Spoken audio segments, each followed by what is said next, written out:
Hello and welcome. My name is Joe Valenti. I'm one of the co-founders here at SmartpenCentral. In today's video, we're going to be unboxing a brand new Aegir Smart Pen, tell you about the product, what it is and what it does, give you an understanding of what you'll experience when you take your new Aegir Smart Pen out of the box.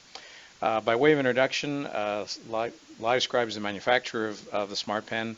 SmartpenCentral is the Canadian distributor, principal partner for LiveScribe in Canada. We maintain inventory for the full range of their products. We ship on the same business day in almost all circumstances, and happily we're friendly, good people that you'll enjoy working with. The Echo Smart Pen is the other family of product, and if you'd like to know about that one, we have a separate video that describes the Echo. It transmits its data to a PC on a hard drive, be it Windows or Mac, English or French. That's what the Echo does. The Aegir works as well with a companion device, but instead of transmitting data via a USB cable asynchronously, it does so via Bluetooth synchronously. In the past, and by that I mean even 6 or 7 months ago, the Aegir Smart Pen and its predecessor product, the LiveScribe 3, could have only two types of companion devices. They were iOS and Android phones or tablets. That's not the case today. Now LiveScribe is also producing software to let you pair your Aegir Smart Pen to a PC or Windows or Mac OS as well, using the appropriate software running on those operating systems. So today with the Aegir, you have a choice of 4 different devices you can use to work in tandem with your Aegir Smart Pen. And again, they are an iOS phone or tablet, Android, a Windows PC, or a Mac PC as well. In today's video, as I say, we're going to be unboxing this brand new Aegir. So without any further ado, let's get the tape open and get this out of the box. It is quite a tight fit, I will tell you, as you're doing the same thing at your end. So it's certainly well packed, I guess is what we could say. So here it comes out. This, by the way, is the Marlin edition, and it happens to be the purple one. So that part number, in case anybody's interested, is APX00033. Coming out of the box, this is what you'll have, and there's your pen. And I presume that if I pull this out, I'm going to find that there's a USB charging cable in there along with instructions and so on. Being a little familiar with these things, I'm not going to choose to read the instructions right now, but when do we ever read instructions anyway, right? Okay, so right out of the box, it ought to have enough charge to work, and I can see that this one does. If yours doesn't, of course, charge it for even 15-20 minutes on its own. That's what that USB cable is for. It's only for charging the battery that's in the Smart Pen. It's not used for data transfer, and it'll be ready to go. Okay, so the first thing we're going to do is pair it up. I'm going to, you'll forgive me as I'm going to be looking kind of down here.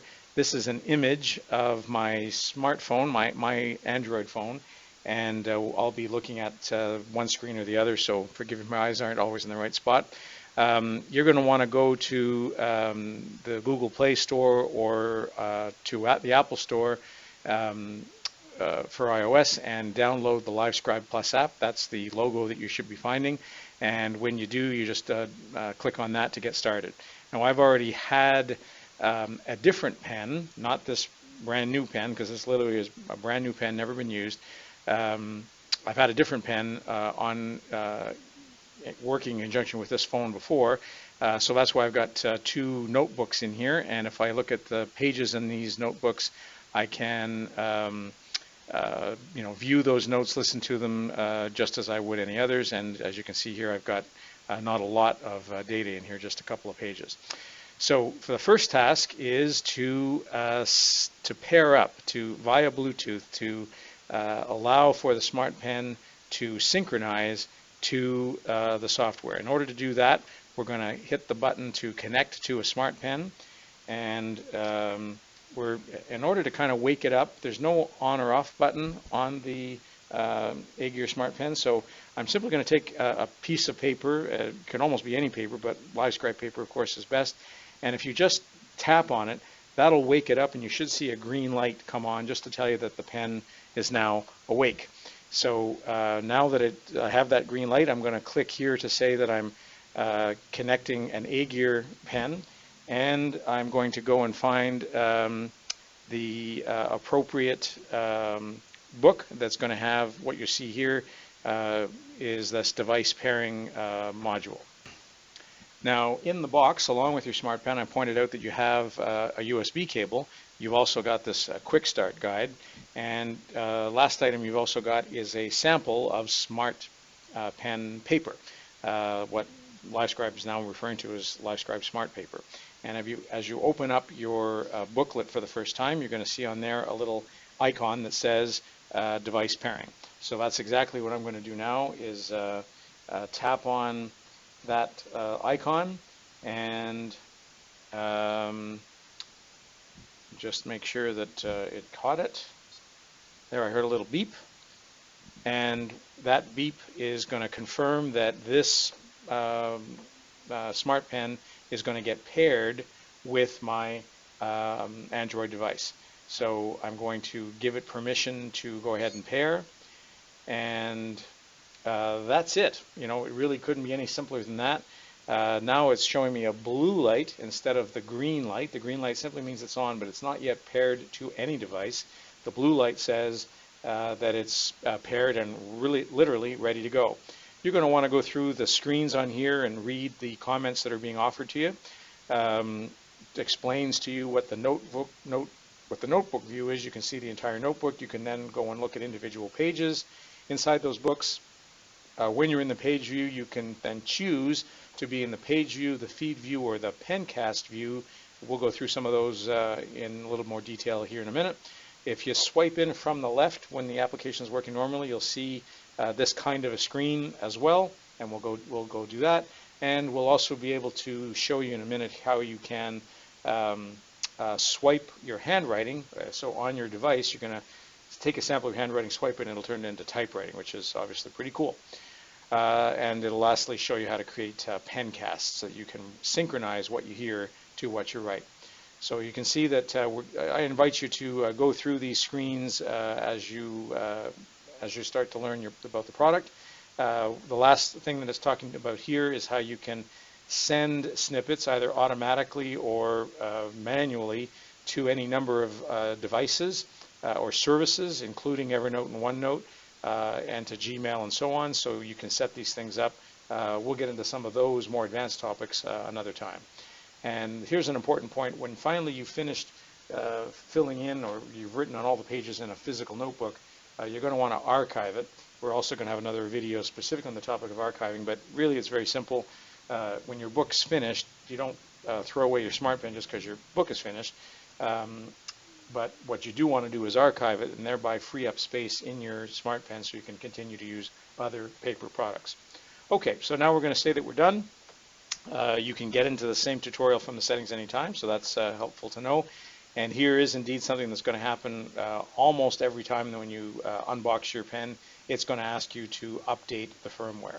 So I'm going to click that update, and it's going to go ahead and do that. And you'll see that it's goes lickety split, won't take any time at all. Once it's done, we're going to be able to start writing right in the book. I'll show you how to do that. You'll see what I write on the page, synchronizing in real time on the screen to what you'll see right there. So that's interesting. And then you have the option, but not the obligation, to synchronize audio to your handwriting. And as I say, once you've got that content there, specifically the audio synced with handwriting, you can turn that into a pencast, whether it's a page or a collection of pages, and send that off either by email or other formats, and then what amounts to a PDF that you can share with others. Okay, so as it happens, the notebook that I have in here, it's brand new, of course, hasn't been written in yet. So when I start to use it, it's going to recognize that I'm writing on this paper for the first time. Oh, by the way, I had forgotten, this is the registration area, so we do want to go and register our SmartPen. So I'm going to do that. There's my name. Country, I happen to be in Canada, so it's always fun to find your country. Email address, didn't fill that in, joe@smartpencentral.com. And that's it. And I would invite you to subscribe to LiveScribe's tips and tricks email. You'll find that quite useful. So we've now activated the pen. It's completely ready to use. And now all I'm going to do is take up my physical pen, open up my physical notebook, and I'm going to start writing. So in this case, I'm literally just going to write test message from Joe. And although I'm not looking at the screen right at the moment, you'll have noticed indeed that a new book of sorts appeared on my screen. Wasn't there before. I only had this one at the top, this one at the bottom.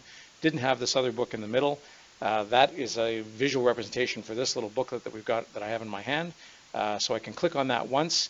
There's the one page that is in this book, and there is that page for me to look at. Now you'll notice that the handwriting in this case, poor handwriting as it may be, is black. When you see black ink in your application, and this applies as much to Echo Smart Pens as it does to the Aegir, when it's black, it's a visual cue to tell you that there's text there. You can look at it and read it, of course, and share it in lots of ways, but it's also telling you that there's no audio associated to it. If there were audio, as you'll see in a minute, it'd be green. So this, I can tell you right away by looking at it, is text only. So this is what the page physically looks like. That's what the page tab is about. When I look at the feed tab, it takes individual sections of sentences, things that you write, and turns them into these feeds. And what's fun here is that I can now use my fingertip, and I'm going to swipe that to the right, and it's going to show me a typewritten version of that same message. Very cool, and that's how, and from that we can share either a typewritten or handwritten notes to other services. By the way, just swiping back shows me the handwriting again. And lastly, if I wanted to create a pen cast, I would normally just tap on that last tab, but there's no audio on this one. So let's create a second note that does include the audio. So again, I'm going to pick up my pen. This time I'm going to tap on the little dot. There's a recording dot right there on the page. You'll also see a pause and a stop, as you kind of expect. And as I now tap record, I'm going to draw a line and say, this is a recording. And that recording can last 10 seconds or 10 minutes or even much longer, 10 hours. As long as you like. It's limited really only by the memory in your device. I could press pause, but I'm going to press stop. While it was recording, I should have showed you that the light that is now blue had turned red.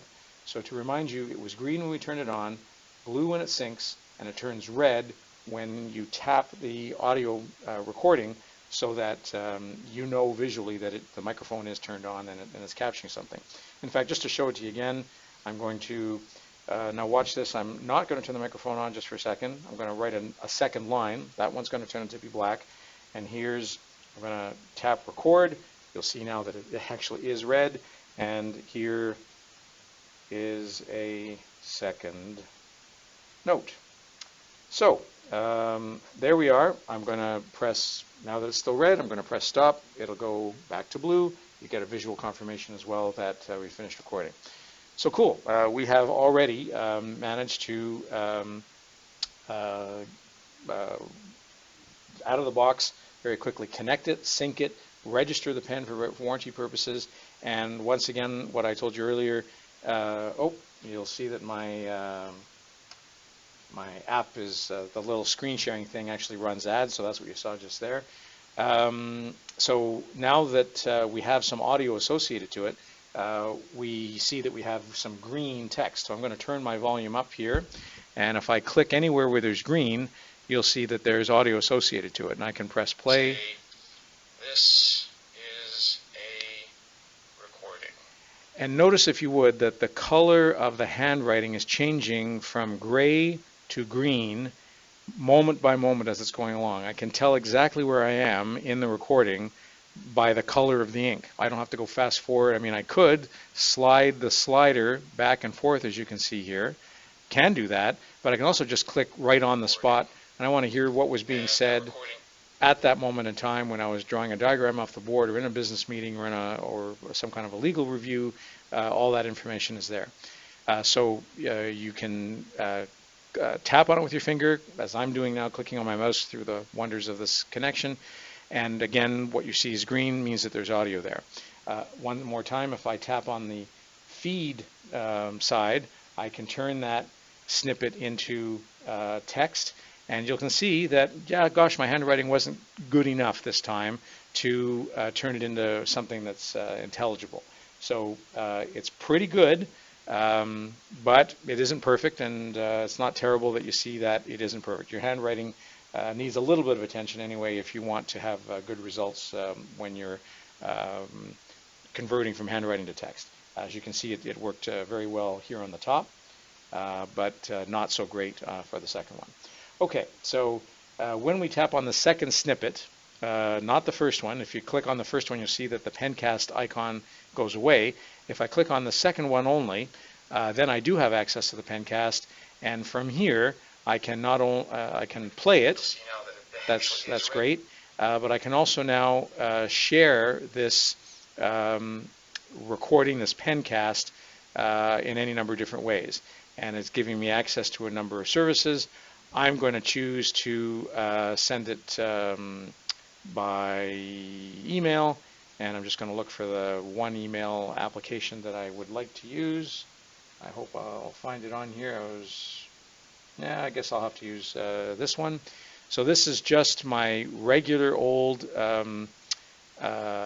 email application on my phone, and I'm just going to send this to myself. And what I'm sending is a PDF. This is my first pencast with my new Aegir Smart Pen. Cool, and there we are. I'm going to turn off the signature here, and now that's just an email that I've sent. It's like any other email. If you go to email application, you'll see that it's in your sent mail. In fact, just for the sake of showing it to you, I'll quickly pop over to SmartpenCentral sent, and there is that email that has simply gone out with an attachment that is a PDF file. Okay, so now I'm going to go and open that email that I'm going to receive. Okay, so here's the email that I just sent to myself. It has what is otherwise a plain old PDF attachment. If I simply open it with my PDF viewer, I'll be able to look at the PDF that was thereby created. Now notice that I happen not to use the free Acrobat PDF reader. You can use any one. I happen to use a different one from a company called Nuance. This particular PDF document, as you'll see, has this frame around it that says you can read the text. It's exactly what I wrote in my book, and again, just to show it to you, that's very, very good high-resolution copy of my handwriting in this note. And you'll remark that it has this player comment around it. On its own, this PDF viewer, or any PDF viewer you're going to have, you can click all you want. It might be green, it might be black. You can click all you like. You won't be able to listen to the video. In order to listen to the video, you're going to have to use the player that is described on that URL. So first I'm going to go save this to my file system. I'm going to drop this into my downloads folder, and just going to call that $pencast. Whoops. And yes, today happens to be the 4th of July, 2019. So good, there that goes. And now I'm going to go, having saved it, I'm going to go find that file here in my file system. And again, so there's the file in question. Okay, so now I'm going to close that PDF. And now, as it said, I'm going to go to a certain website to be able to view it. So let's go to that website. It happens to be livescribe.com/player. So what is meant when you get to this website, there sure isn't much here. There's nothing to look at, nothing to click. You can't even, it is what you see here. Okay, so here we are in Chrome, and I'm now just going to take this file and drag it in here, and what you see is exactly what we saw before, but now it doesn't have that frame around it. It's, dare I say, in its happy environment.